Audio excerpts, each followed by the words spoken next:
Sa mga E9 visa dito sa South Korea na gustong mag part-time job or kaya mag extra income dito sa South Korea, panoorin nyo po muna itong video po natin. Tiyak po ako na meron po kayong matututunan. Actually, nagdadalawang isip nga po ako kung gagawa ba ako ng video na ito o hindi. Kasi karamihan sa mga E9 worker natin dito sa South Korea, may mga nagpa-part-time tapos meron din pong mga nag-o-online selling, nagbebenta sila ng kung ano-ano sa or kaya naman sa Facebook.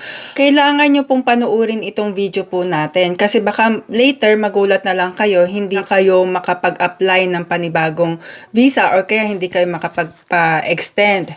Ang mga E9 worker po natin, nagpunta po sila dito sa South Korea kasi meron po silang employment contract. Dun sa contract nila, meron kayong employer. Diyan lamang po dapat kayong magtrabaho. Kung nais po ninyo ng extra income, magpa-part-time kayo sa iba or kaya naman mag-o-online selling kayo or kaya naman magba-buy and sell kayo, hindi po kayo allowed na gawin po yan dahil ang visa po ninyo ay working visa. Meron kayong company na dun lang dapat kayo magtrabaho.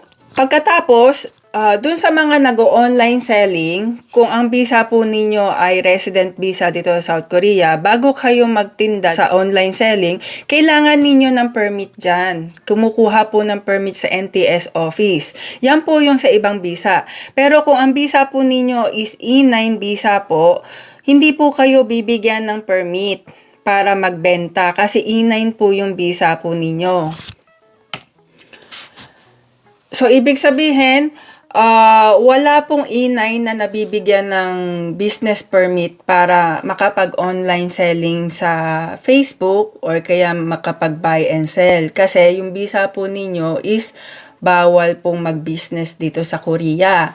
So kapag po ang immigration nalaman na meron kayong extra income na may pumapasok sa bangko ninyo, magkakaroon po kayo ng problema. Tulad ng sinabi ko, hindi po maaaring mag-business, mag-online selling, mag-buy and sell ang EPS worker dito sa South Korea dahil meron po kayong company na dapat dun lang kayo magtrabaho. So, ano po ibig sabihin nun? So, dun sa mga EPS worker po natin na nagba-buy and sell or kaya nag-o-online selling sa Facebook, I think wala po kayong permit para gawin po yan. So, mas maganda po na itigil na lang po natin.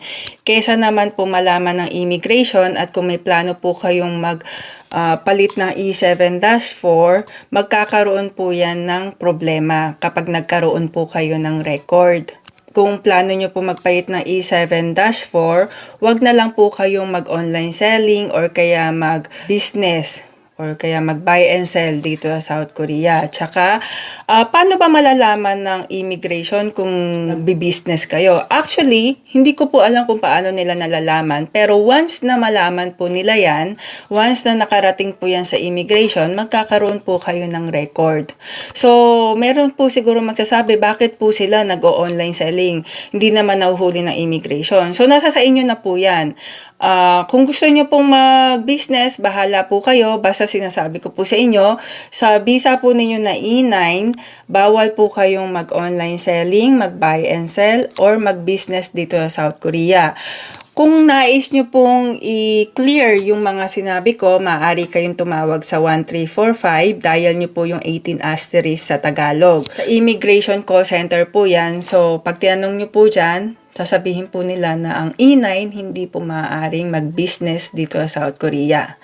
So, dun sa mga EPS worker natin na nagpa-part-time, nag-online selling, nagba-buy and sell, pag-isipan po ninyo yung mabuti. Kasi kung may magreklamo at makarating yan sa immigration, magkakaroon po ng problema ang inyong E9 visa at yung pag-change ninyo ng visa.